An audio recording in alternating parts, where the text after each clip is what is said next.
In a world addicted to noise, being noticed isn't hard, but being wanted, that's different. Most people chase attention. They talk more, post more, push harder, and still, they're ignored. But what if you flip the script? What if they started chasing you? This isn't about being flashy. It's about understanding the psychology behind pull, not push. Influence isn't loud, it's magnetic. And when you learn to control that magnetism, people start leaning in without knowing why. There's one trick that makes this happen.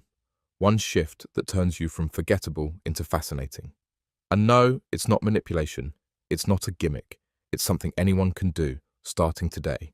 If you've ever felt like you're overlooked, underappreciated, or just tired of trying too hard, this video is your turning point.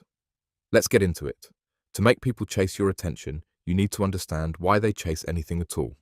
Humans are wired to seek what feels scarce, novel, or unfinished. We're naturally drawn to mystery and discomfort. This isn't a flaw, it's survival instinct. The unknown holds potential.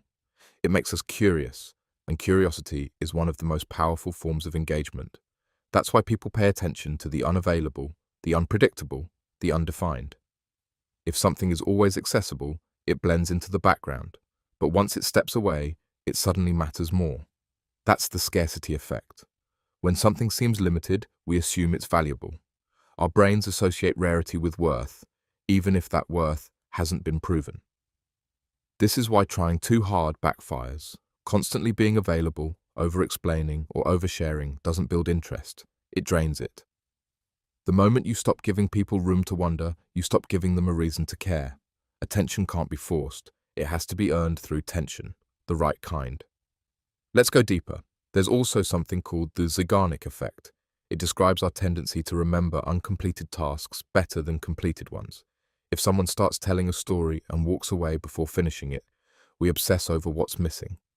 That gap becomes irresistible.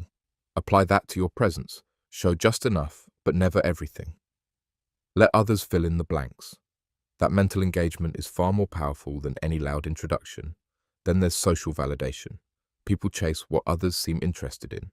If you enter a space with quiet confidence, head high, no urgency, others notice. And if someone else pays attention to you first, others follow. Not because they understand why, but because group focus signals something important is happening. That's behavioral mirroring, and it's deeply embedded in our psychology. But here's the twist. This doesn't work if it's fake. People can smell performance. Real presence comes from alignment. You know who you are. You're not trying to prove it, you just live it. That internal stability radiates outward, and it speaks louder than anything you say.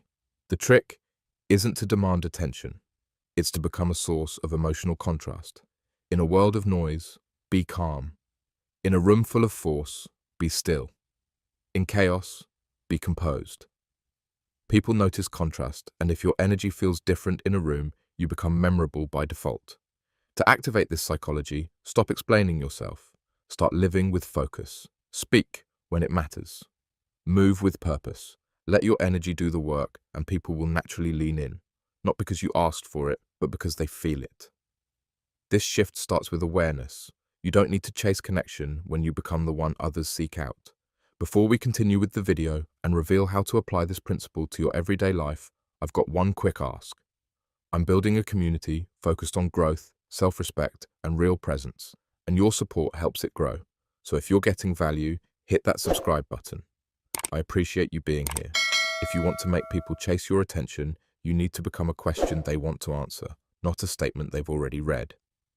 Intrigue is built when you stop trying to impress and start being unpredictable in meaningful ways. People don't pursue what's obvious. They pursue what's just out of reach, what challenges their assumptions, what doesn't give everything away. The trick is creating space for imagination. That means you intentionally withhold, not in a manipulative way, but in a way that sparks curiosity. When someone meets you, don't flood them with every detail about your life, opinions, or achievements. Share one sharp insight, then shift the focus. Drop something thought-provoking, then move on. Leave gaps.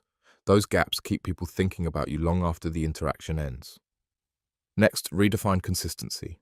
Most people try to be consistent by being predictable, but intrigue thrives on layered identity.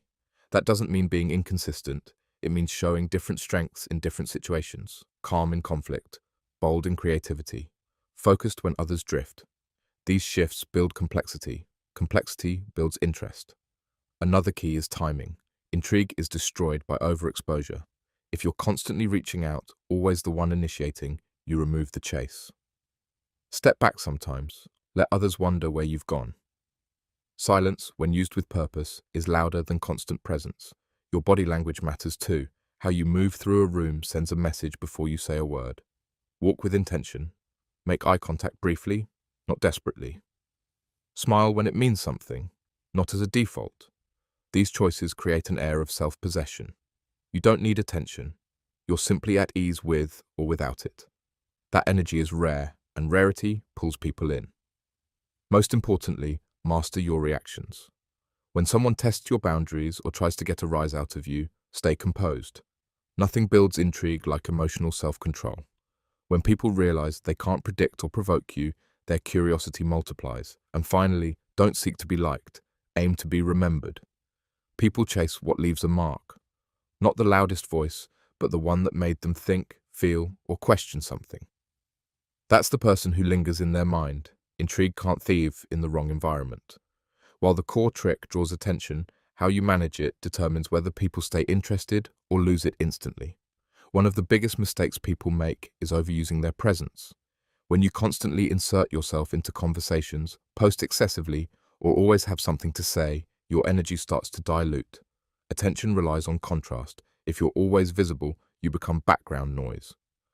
Another common error is inconsistency without direction. Being unpredictable is powerful, but only if it stems from depth. Switching personalities, opinions, or behaviors with no clear identity confuses people rather than attracts them. You don't need to be chaotic to be interesting. You need layers, not masks. Oversharing also kills mystery. When you give too much, too fast, you remove any sense of discovery. People want to earn insight, not be handed a full autobiography. Keep the narrative open. Let others connect dots.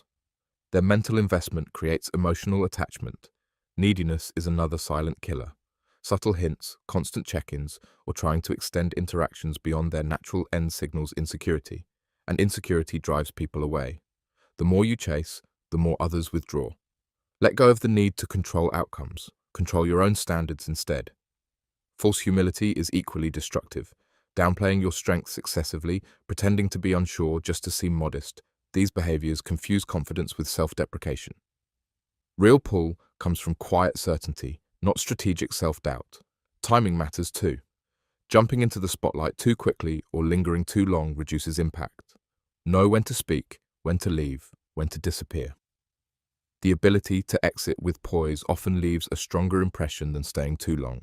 Trying to be mysterious without substance also backfires. You can't build intrigue on emptiness. If there's no real story beneath the silence, people eventually move on. Develop your craft, sharpen your mind, stay curious. Then your silence carries weight because it's backed by something real. Mastering intrigue means avoiding attention traps. Don't let validation drive your behavior. Instead, focus on being a person worth discovering. The power of attention magnetism isn't theoretical. It's something you can apply across every setting in your daily life. These shifts don't require more effort, just smarter intent. Subtle changes create disproportionate impact. Let's start with social dynamics. In group settings, don't aim to dominate. Instead, listen actively and enter with quiet confidence. Share one concise, valuable idea, then give space for others to speak. This contrast, brief input followed by stillness, creates tension. It suggests that when you do speak, it matters. You're not chasing attention, you're setting the rhythm. In friendships, don't try to be everywhere, every time. Let your availability feel intentional. Cancelling plans occasionally or taking time to yourself isn't rudeness. It creates space. When people sense your time is respected, they automatically value it more. The key is not being distant, but deliberate. Professional environments offer countless chances to apply this principle. Impact statements. Your brevity and timing signal control. Avoid offering input on every topic. Pick your moments and deliver with conviction. You'll notice people pausing to hear what you'll say next. Leadership settings reward the same pattern. When leading a team, offer fewer instructions and more presence. Walk the floor, observe behavior, and ask thoughtful questions instead of barking directives. When you do issue guidance, it lands harder because it wasn't expected. Distance, when used with intent, communicates authority without needing volume. Now apply this socially, dating, networking, or casual encounters. Speak in clean, composed sentences. No rambling, no oversharing. Let them ask follow-ups. That reversal builds curiosity. Most people over-explain themselves in the first moments. Hold back. Let them work to know you. Online, stop flooding timelines. Instead, post less frequently, but with more depth. Share bold perspectives, not consensus opinions. Don't just share moments, share mindset. Make people feel like your words come from a place they haven't accessed before.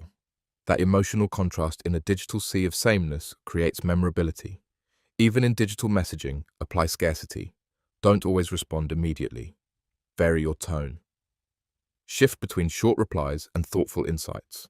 The pattern disrupts expectations, and that disruption triggers engagement. With family, the same principles hold. Be supportive, but don't insert advice unless asked. People start coming to you when they sense your words carry weight, not because you force it, but because you reserve it. Apply this to interviews, negotiations, or sales. Don't overtalk. Instead, build tension. Pause after big statements. Let your confidence show in how comfortable you are with silence. People associate comfort in stillness with control. That perception earns more than forced persuasion ever could. Lastly, think about how you enter and leave spaces. Show up fully, then exit cleanly. Don't linger to be noticed. The sharpness of your departure leaves a stronger impact than overstaying. That clean break creates a gap people want to fill. Real intrigue is built in these everyday decisions. You don't need a bigger personality, you need better timing, cleaner delivery, and tighter self-control. These actions create emotional ripple effects. And the best part, once you integrate these habits, they compound. The less you chase attention, the more it finds you. Not by accident, but by the pattern you've crafted. The ability to draw attention without asking for it is rare. It isn't taught in school, and it doesn't come from mimicry. It's cultivated through deliberate thought, restraint, and self-direction. You're not here to entertain the masses, you're here to master your space. And when you do, others feel it, even if they can't explain why. People aren't drawn to noise. They're drawn to certainty, to calm, to someone who knows who they are and isn't trying to sell it. This shift isn't about turning yourself into a mystery. It's about eliminating the habits that dilute your presence. By focusing on timing, precision, and emotional control, you naturally become more compelling without performing. Attention is a byproduct of energy. When your energy is balanced and intentional, people respond. You don't have to be flashy. You just have to be consistent, aware, and quietly powerful. This isn't about withholding who you are. It's about revealing the right parts at the right time. That's not manipulation. It's discipline. It means you lead with clarity and reveal depth through action, not noise. Eventually, you'll notice people looking twice, pausing to hear what you say, reaching out without you initiating. That's not coincidence. It's cause and effect. You've now got the tools. What you do with them is yours to decide. Now let's hear from you. What's one habit you're ready to break to become more magnetic? Drop your answer in the comments. I'm reading them all. If this video gave you a new way to think about presence and attention, go ahead and hit that like button and subscribe for more content that helps you lead with precision, not performance. This channel is for the thinkers, the calm leaders, the ones done with chasing. If that's you, welcome in.